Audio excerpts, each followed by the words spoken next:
नमस्कार दोस्तों, स्वागत है आपका भजन ज्ञान चैनल में। मैं महाशिव पुराण से 534 पेज से पढ़ रही हूँ। घुस्मा की शिव भक्ति से उसके मरे हुए पुत्र का जीवित होना, घुस्मेश्वर शिव का प्रादुर्भाव तथा उनकी महिमा का वर्णन। ये 12वां ज्योतिर्लिंग है। सूत जी कहते, अब मैं घुस्मेश नामक ज्योतिर्लिंग के प्रादुर्भाव का और उसके महात्म्य का वर्णन करूंगा। मुनवरों, ध्यान देकर सुनो। दक्षिण दिशा में एक श्रेष्ठ पर्वत है जिसका नाम देवगिरी है। वह देखने में अद्भुत तथा नित्य परम शोभा से संपन्न है। उसी के निकट कोई भरद्वाज कुल में उत्पन्न सुधर्मा नामक ब्रह्मावेत्ता ब्राह्मण रहते थे। उनकी प्रिय पत्नी का नाम सुदेहा था। वह सदा शिव धर्म के पालन में तत्पर रहती थी, घर के कामकाज में कुशल थी और सदा पति की सेवा में लगी रहती थी। द्विज श्रेष्ठ सुधर्मा भी देवताओं और अतिथियों के पूजक थे। वे देव वर्णित मार्ग पर चलते और नित्य अग्निहोत्र किया करते थे।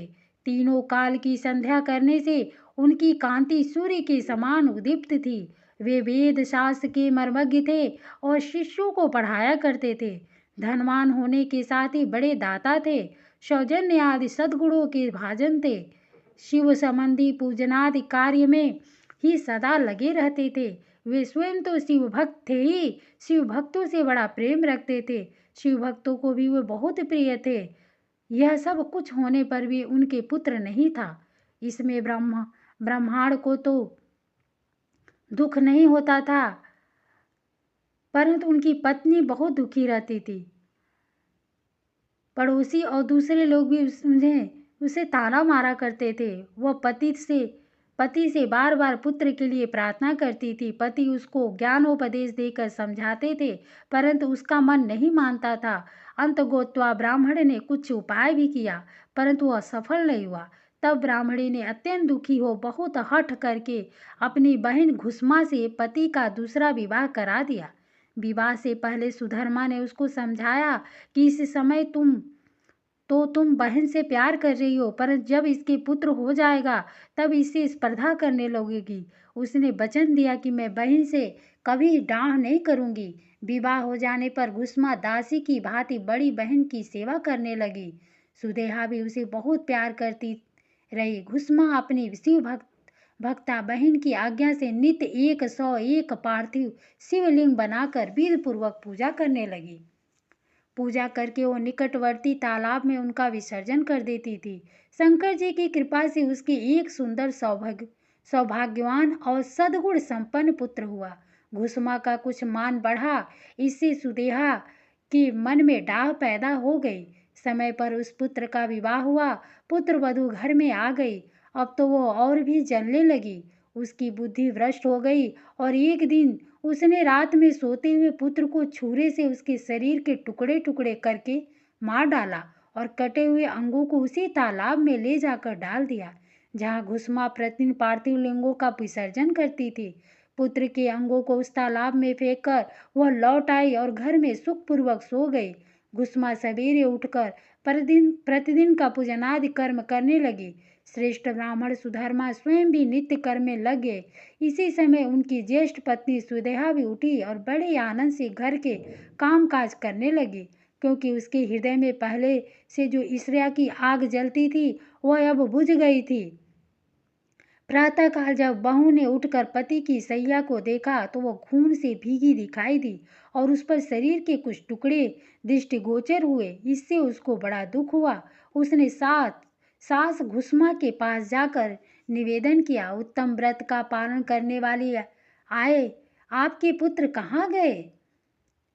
उनकी सैया रक्त से भीगी हुई है और उस पर शरीर के कुछ टुकड़े दिखाई देते हैं। हाय, मैं मारी गई, किसने यह दुष्ट कर्म किया है? ऐसा कहकर वह बेटे की प्रिय पत्नी भांति भांति से करुण विलाप करती हुई रोने लगी। सुधर्मा की बड़ी पत्नी सुदेहा भी उस समय हाय मैं मारी गई ऐसा कहकर दुख में डूब गई। उसने ऊपर से तो दुख किया, किंतु मन ही मन वह हर्ष से भरी हुई थी। घुस्मा भी उस समय उस वधू के दुख को सुनकर अपने नित्य पार्थिव पूजन के व्रत से विचलित नहीं हुई। उसका मन बेटे को देखने के लिए तनिक भी उत्सुक नहीं हुआ। उसके पति की भी ऐसी ही अवस्था थी। जब तक नित्य नियम पूरा नहीं हुआ तब तक उन्हें दूसरी किसी बात की चिंता नहीं हुई। दोपहर को पूजन समाप्त होने पर घुस्मा ने अपने पुत्र की भयंकर सैया पर दृष्टिपात किया, तथापि उसने मन में किंचित मात्र भी दुख नहीं माना। वो सोचने लगी, जिन्होंने यह बेटा दिया था वही इसकी रक्षा करेंगे।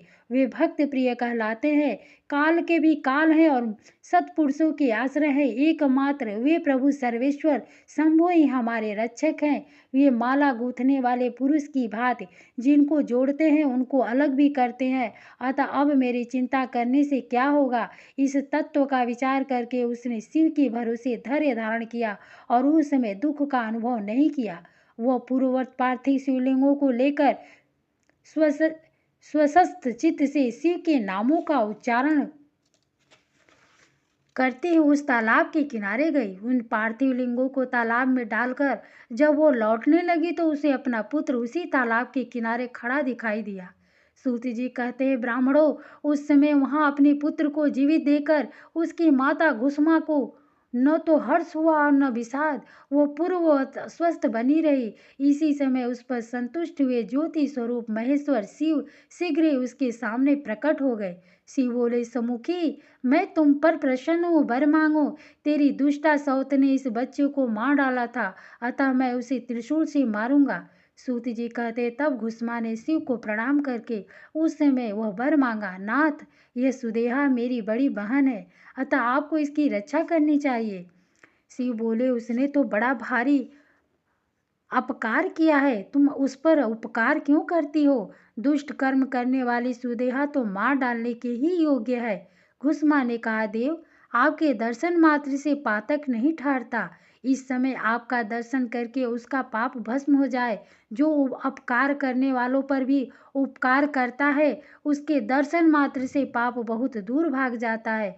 प्रभु, यह अद्भुत भगवत वाक्य मैंने सुन रखा है, इसलिए सदाशिव जिसने ऐसा कुकर्म किया है वही करे। मैं ऐसा क्यों करूं। मुझे तो बुरा करने वालों का भी भला ही करना है। सूत जी कहते, घुस्मा के ऐसे कहने पर दया सिंधु भक्त वत्सल महेश्वर और भी प्रसन्न हुए तथा इस प्रकार बोले, घुस्मे, तुम कोई और भी वर मांगो, मैं तुम्हारे लिए हितकर और अवश्य दूंगा, वर अवश्य दूंगा, क्योंकि तुम्हारी इस भक्ति से और विकार शून्य स्वभाव से मैं बहुत प्रसन्न हूँ। भगवान शिव की बात सुनकर घुस्मा बोली, प्रभु, यदि आप वर देना चाहते हैं तो लोगों की रक्षा के लिए सदा यहाँ निवास कीजिए और मेरे नाम से ही आपकी ख्याति हो। तब महेश्वर शिव ने अत्यंत प्रसन्न होकर कहा, मैं तुम्हारे ही नाम से घुस्मेश्वर कहलाता हुआ सदा यहाँ निवास करूँगा और सबके लिए सुखदायक होऊंगा। मेरा शुभ ज्योतिर्लिंग घुस्मेश नाम से प्रसिद्ध हो, यह सरोवर शिवलिंगों का आलय हो जाए और इसलिए इसकी तीनों लोकों में शिवालय नाम से प्रसिद्ध हो। यह सरोवर सदा दर्शन मात्र से संपूर्ण अभीष्टों का देने वाला हो। सुब्रते, तुम्हारे वंश में होने वाली 101 पीढ़ियों तक ऐसे ही श्रेष्ठ पुत्र उत्पन्न होंगे, इसमें संशय नहीं है। वे सब के सब सुंदरी स्त्री, उत्तम धन और पूर्ण आयु से संपन्न होंगे, चतुर और विद्वान होंगे, उदार तथा भोग और मोक्ष रूपी फल पाने के अधिकारी होंगे। 101 पीढ़ियों तक सभी पुत्र गुणों में बढ़े चढ़े होंगे। तुम्हारे वंश का ऐसा विस्तार बड़ा शोभादायक होगा। ऐसा कहकर भगवान शिव वहाँ ज्योतिर्लिंग के रूप में स्थित हो गए। उनकी घुस्मेश नाम से प्रसिद्ध हुई और उस सरोवर नाम शिवालय हो गया।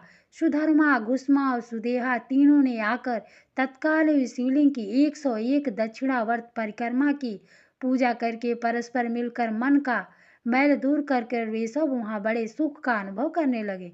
पुत्र को जीवित देख सुदेहा बहुत लज्जित हुई और पति तथा घुस्मा से क्षमा प्रार्थना करके उसने अपने पाप के निवारण के लिए प्रायश्चित किया। मुनीश्वर, इस प्रकार वह घुस्मेश्वर लिंग प्रकट हुआ। उसका दर्शन और पूजन करने से सदा सुख की वृद्धि होती है। ब्राह्मणों, इस तरह मैंने तुमसे 12 ज्योतिर्लिंगों की महिमा बताई। ये सभी लिंग संपूर्ण कामनाओं के पूरक तथा भोग और मोक्ष देने वाले हैं। जो इन ज्योतिर्लिंग की कथा को पढ़ता और सुनता है वह सब पापों से मुक्त हो जाता है तथा भोग और मोक्ष पाता है। ओम नमः शिवाय। धन्यवाद।